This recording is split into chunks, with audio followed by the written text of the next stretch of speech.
peut-être que vous en avez entendu parler même dans les médias grand public.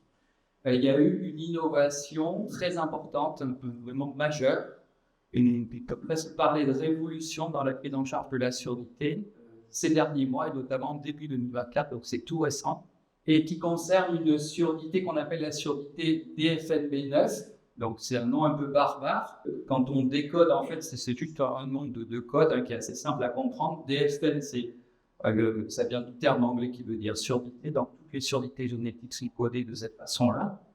B, la lettre B, c'est A ou B. Ça dépend du mode de transmission génétique de la surdité. En l'occurrence, les plus fréquentes, et c'est le cas de celles-là, sont de type P, ce sont des surdités récessives. Et puis ensuite, il y a un numéro arbitraire qui permet de classer les surdité.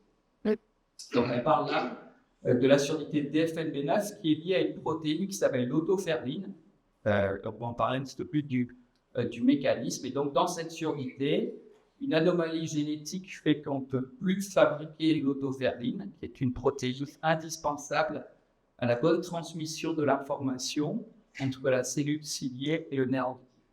Concernant le mode de transmission, il s'agit d'une surdité récessive, c'est-à-dire que vous savez que le matériel génétique, c'est un peu la recette de cuisine de nos cellules pour fabriquer tout ce dont elles ont besoin.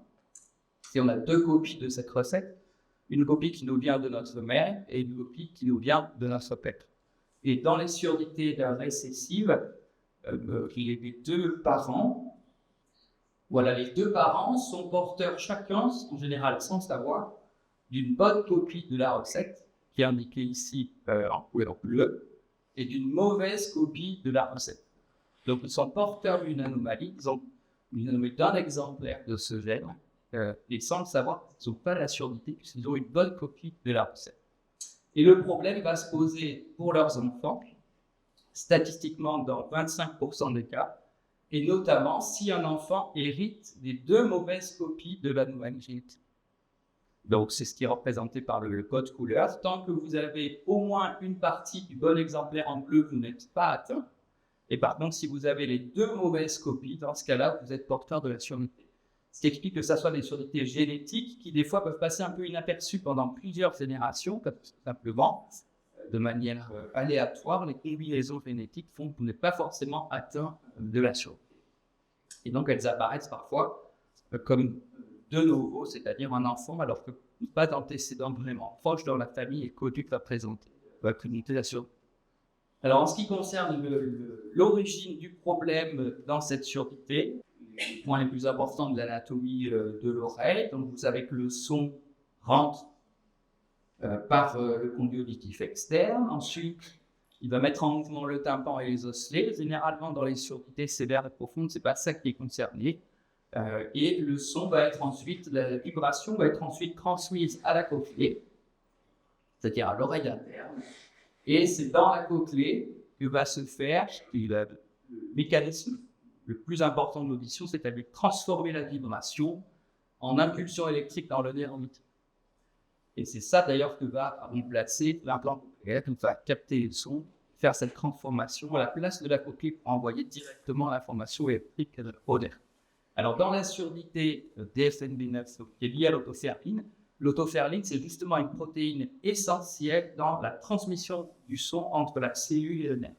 Et si cette autoferline n'est pas présente, cette transmission ne se fait pas, et donc il y a une surdité plus ou moins sévère, mais les informations qui arrivent au nerf sont soit trop faibles, soit inexistantes.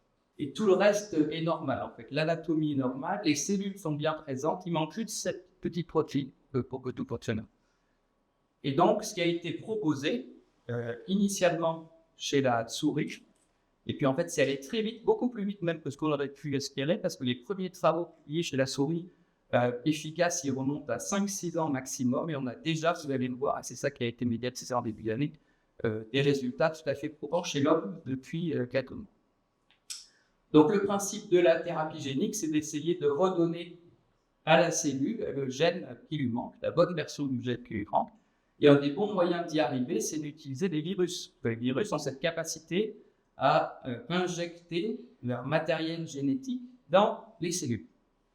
Donc là, on utilise un virus, on lui enlève son matériel génétique d'origine et on met à l'intérieur du virus le gène de l'autoferline, évidemment, une bonne copie, un bon exemplaire du gène de l'autoferline.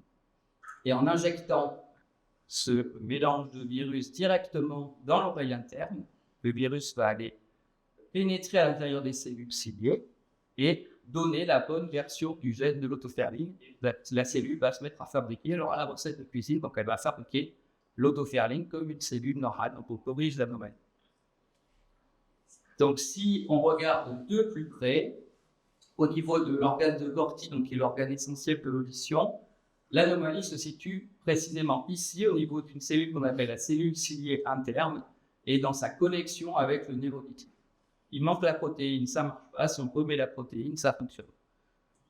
Et donc, la publication qui a un peu bouleversé les données et accéléré beaucoup les connaissances sur cette surdité génétique, elle date de janvier 2024. Il y en a eu quelques autres depuis, mais la plus importante et la plus aboutie, c'est celle-ci. C'est une équipe chinoise qui a publié ça. Ils sont très en avance.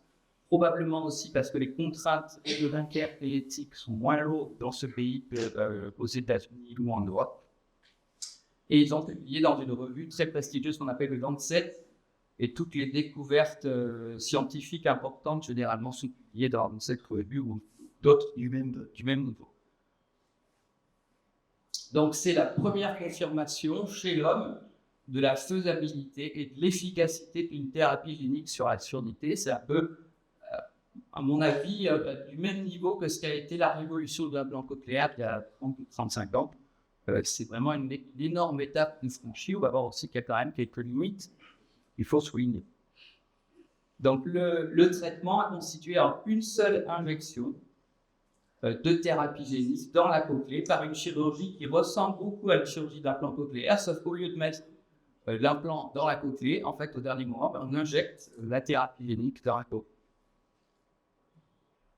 Il y a eu, donc c'est des données, vous voyez, c'est des données un peu préliminaires, il n'y a pas beaucoup d'enfants qui ont été sectaires. Donc, dans l'étude publiée, il y a 6 enfants qui ont été traités entre 1 et 6 ans, et 5 enfants sur 6 ont eu une récupération auditive. Pas forcément totale, mais une récupération au minimum comparable à ce que peut donner les résultats d'une implantation vocale. Évidemment, sans matériel, après on fait l'injection, on et après ils ne portent pas d'implant, c'est parce que pas nos enfants qui ont du matériel. Et il y a actuellement une étude similaire qui débute à Paris. Donc pour la France, c'est quasiment pour l'Europe, c'est le seul centre qui va proposer un protocole d'étude. Les inclusions sont ouvertes et donc les premiers enfants, probablement dans les prochains mois, vont bénéficier de cette thérapie qui est toujours un essai. Ce n'est pas un traitement bâti et diffusé à grande échelle. Ça reste de la recherche clinique appliquée. Alors, les points positifs, alors clairement, c'est pour nous la petite révolution récente dans le domaine de l'audition, première thérapie génique de la surdité chez l'homme, et les premières données montrent que c'est bien toléré et que ça a une bonne efficacité sur la récupération auditive. Donc, ça fait quand même beaucoup d'étapes franchies et beaucoup de points positifs. Alors, attention néanmoins, dans ce qu'on pourrait imaginer de l'avenir, il faut rester assez prudent. D'une part, la surdité DFNB9 liée à l'autoferline, c'est une surdité qui est rare. C'est à peu près à l'échelle mondiale 5% des surdités génétiques, mais ça dépend beaucoup des régions du monde. C'est notamment en Asie et en Chine, on a plus. Comme Guillaume, c'est l'avantage pour ce traitement-là. En France, en Europe, c'est plutôt aux alentours de 1 ou 2% des surdités génétiques, sans même une sous-catégorie des surdités dans la console. Donc ça ne va pas concerner, malheureusement, on peut dire pour l'instant, beaucoup de gens. La deuxième chose, c'est que le principe qui est vraiment la thérapie génique avec un virus qu'on injecte dans l'oreille interne, ce principe ne sera pas applicable, ou en tout cas pas aussi facilement à toutes les surdités. Le gros avantage, entre guillemets, de cette surdité dans cette thérapie, c'est que tout est normal. Toutes les structures sont normales, les cellules sont normales, elles sont vivantes, tout est prêt, il manque juste une protéine. Donc si on donne le gène qui permet de fabriquer cette protéine, ça remarche normalement. Dans beaucoup d'autres surdités génétiques, malheureusement, il y a des anomalies il manque des cellules, les cellules sont mortes, il manque des fibres nerveuses, etc., etc. Et donc, le fait de redonner le gène manquant ne va pas nécessairement corriger l'anomalie. Si vous n'avez plus de cellules ciliées, vous pouvez injecter tous les gènes que vous voulez, vous n'avez plus de cellules ciliées.